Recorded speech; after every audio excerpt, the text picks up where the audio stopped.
je vais parler de cette histoire du Togo qui est sur la liste rouge de Donald Trump. J'ai fait quelques petits contacts avec mes sources au département d'État. J'ai mes entrées là-bas au département d'État. J'ai parlé avec certains, j'ai échangé des mails avec eux. Et il se fait que la situation est plus grave qu'on ne le pense.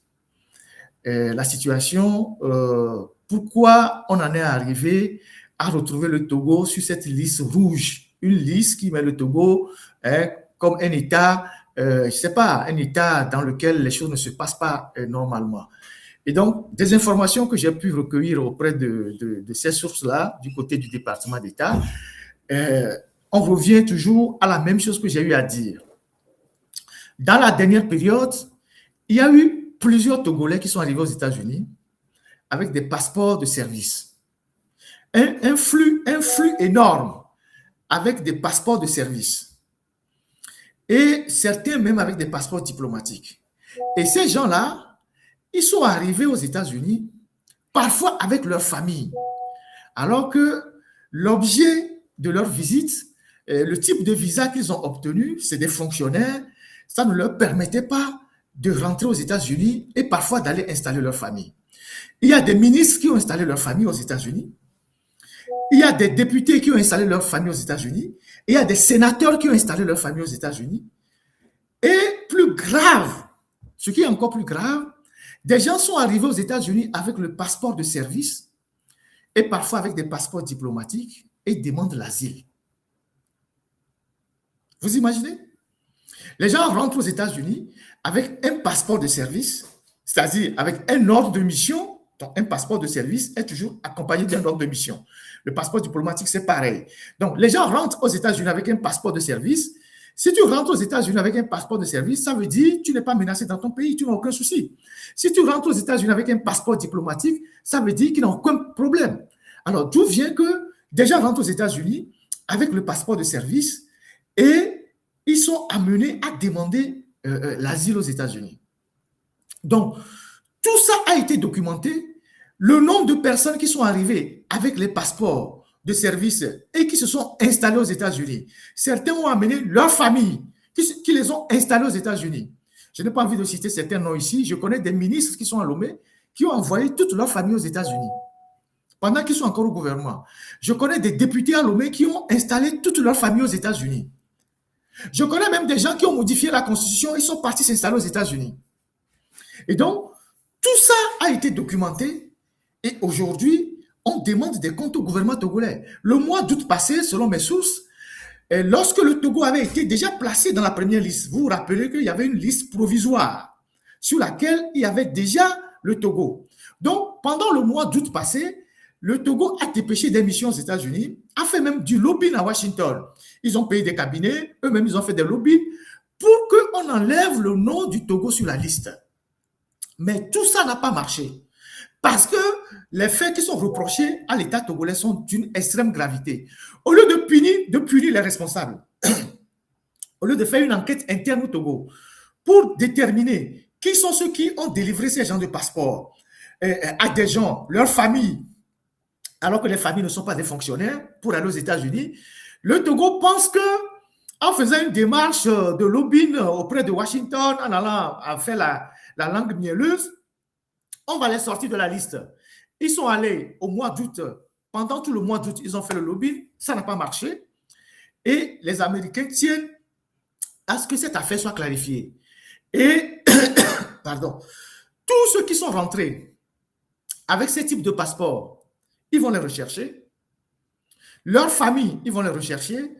Ceux qui sont rentrés normalement, visa visiteur, et qui ont commencé par se déclarer c'est pas, en asile, ils vont les rechercher.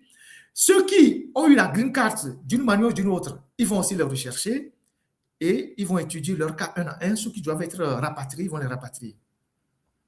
Quand on t'envoie dans ton pays, on ne parle pas de déportation, on parle de rapatriement.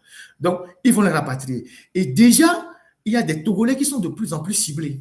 Il y a des gens qu'on a commencé par cibler et selon mes informateurs, les prochains jours seront très, très, très, très durs pour les Togolais.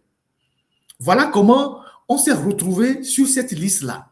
Je ne sais pas si ce sont les derniers événements, les derniers événements politiques ou bien l'incertitude politique qui a fait que beaucoup d'acteurs du régime ont déplacé leur famille aux États-Unis. Probablement, c'est ça. Beaucoup d'acteurs aux États-Unis, beaucoup d'acteurs du régime, beaucoup de responsables dans le régime ont déplacé leur famille aux États-Unis. Ils les ont installés aux États-Unis en profitant de cette brèche du visa, du passeport de service. Donc, les gens ont amené aux États-Unis leurs femmes, leurs enfants, ils sont seuls à Lomé. Il y a des ministres dedans, il y a des députés dedans, il y a des sénateurs dedans. Et pire, certains, une fois aux États-Unis, alors qu'ils sont du régime, ils veulent passer par les mailles pour se déclarer en exil. Ils veulent demander l'asile politique.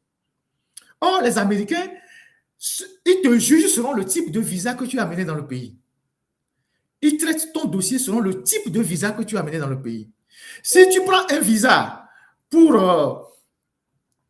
voilà, quelqu'un me dit, on a arrêté une grande sœur qui a déjà fait 20 ans aux États-Unis. Voilà. Quand tu prends... il y a aussi un ami à Chicago qui me disait hier qu'un Togolais a été arrêté à Chicago et tout ça. Donc, si tu prends un visa pour visiteur, pour aller faire du tourisme, ça veut dire que tu n'as aucun problème dans ton pays. Une fois que tu rentres là-bas, tu veux rentrer dans l'asile, eux, ils vont te sortir tout ça. Donc, la conséquence, c'est que plus de visa pour le moment pour les Togolais. Ceux qui sont pour la loterie visa, c'est bloqué. Et des gens seront rapatriés. Et même les naturalisations sont arrêtées. J'ai un ami qui m'a écrit hier, qui m'a dit, il a une sœur qui fait 15 ans aux États-Unis. Elle a été invitée à la fin de ce mois pour la naturalisation. On lui a écrit que c'est suspendu. Donc, actuellement, c'est l'incertitude pour tous nos compatriotes qui sont aux États-Unis. Et ce qui est encore grave, c'est que les gens qui ont profité du système pour aller aux États-Unis, les gens du régime qui installent leur famille aux États-Unis, leurs frères, leurs cousins, c'est eux, une fois installés aux États-Unis, quand ils ont les papiers, c'est eux qui disent non, on ne se mêle pas de politique, nous, on n'a rien à voir avec la politique. Alors que quand ils vont aux États-Unis, avec un visa, avec un passeport de service, ils vont rentrer dans l'asile en disant qu'ils sont menacés au Togo. Une fois qu'on leur donne l'asile, ils disent oui, tout va bien au Togo, eux n'ont aucun problème, que la politique au Togo, eux ne s'en mêlent pas. Et ce sont tous ces gens-là qui ont aujourd'hui des problèmes. Donc, le Togo doit régler le problème. Le Togo doit faire une enquête interne et montrer sa bonne volonté à régler le problème au Togo. Ce n'est pas parce que Faure Gnassingbé s'est retrouvé à la signature d'un accord qui ne tient même pas debout parce que la guerre a repris de plus belle en RDC et que Donald Trump l'a vu dans la salle et dit I would like to thank the president of Togo, Faure Gnassingbé, et que c'est fini, le problème est réglé. Les Américains ne règlent pas le problème comme ça. Ils ne règlent pas le problème comme ça. Ces genres de problèmes, c'est le département qui l'étudie et qui rencontre. Et selon mes sources du département, le problème est plus grave qu'on ne l'imagine. Et c'est lié à ces genres de passeports. Et il y a même des étrangers qui ne sont pas des Togolais, à qui on a donné des passeports togolais et qui sont allés aux États-Unis. Et une fois aux États-Unis, ils ont déclaré ne pas être des Togolais. Ils sont rentrés avec des passeports togolais aux États-Unis. Des étrangers. Des étrangers à qui on a donné des passeports qui sont rentrés aux États-Unis.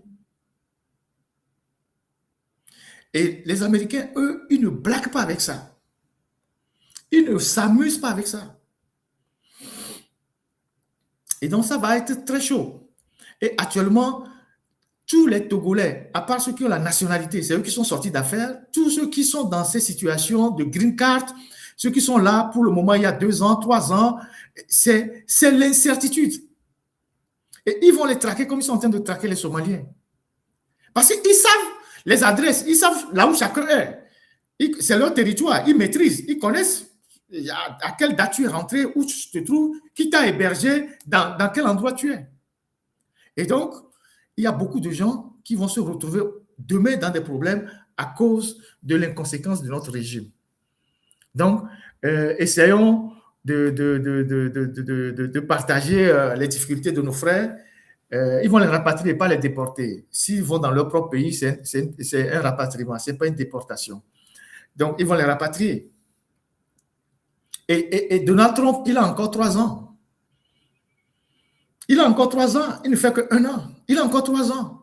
Et tout le monde sait que, bon, lui, ce qu'il décide de faire, il le fait. Personne ne l'arrête. Il a encore 3 ans. Avant-hier, il a dit, les Somaliens, excusez-moi, sont des déchets, ils doivent rentrer dans leur pays. Mais ils ont envoyé les gens à Minneapolis en train de ramasser les Somaliens. J'ai vu un Somalien qui est rentré, qui a fait une vidéo en train de pleurer à chaudes larmes. Et il y a les Américains d'extrême droite là qui étaient sous son commentaire, qui se moquaient de lui. Mais que c'est your country? What are you crying for? You are in your country. Donc ils lui disent, mais il est rentré dans son pays, pourquoi il pleure? Son pays, c'est son pays. Donc j'ai vu plein de commentaires, les gens qui se disaient, non, tu es rentré dans ton pays.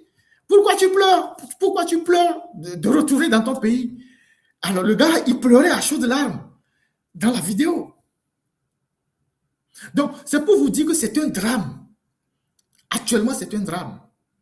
Donc, prions pour nos frères qui sont aux États-Unis et espérons que, bon, quelque chose va se passer pour que la situation se calme et qu'il y ait vraiment une solution pour ces gens-là. Là, c'est tout le monde, hein, c'est tous ceux qui sont concernés, les pauvres comme les riches, parce que les ministres, les directeurs, les DG qui ont installé leur famille aux États-Unis, on va leur dire de retourner dans leur pays. On va leur dire de retourner dans leur pays. Certains ont acheté même des maisons ou des appartements aux États-Unis. On va leur dire, retournez chez vous. Ça, c'est clair et net. Voilà ce que je voulais dire par rapport à mes contacts que j'ai eus du côté du département d'État. Voilà les informations que j'ai pu glaner. Le plus grand problème tourne autour de ces passeports de service qui ont permis à beaucoup de gens d'arriver massivement dans le pays. Et ce flux-là, c'est ce flux-là qui a attiré l'attention des Américains et une enquête a été menée et voilà les résultats qu'ils ont obtenus.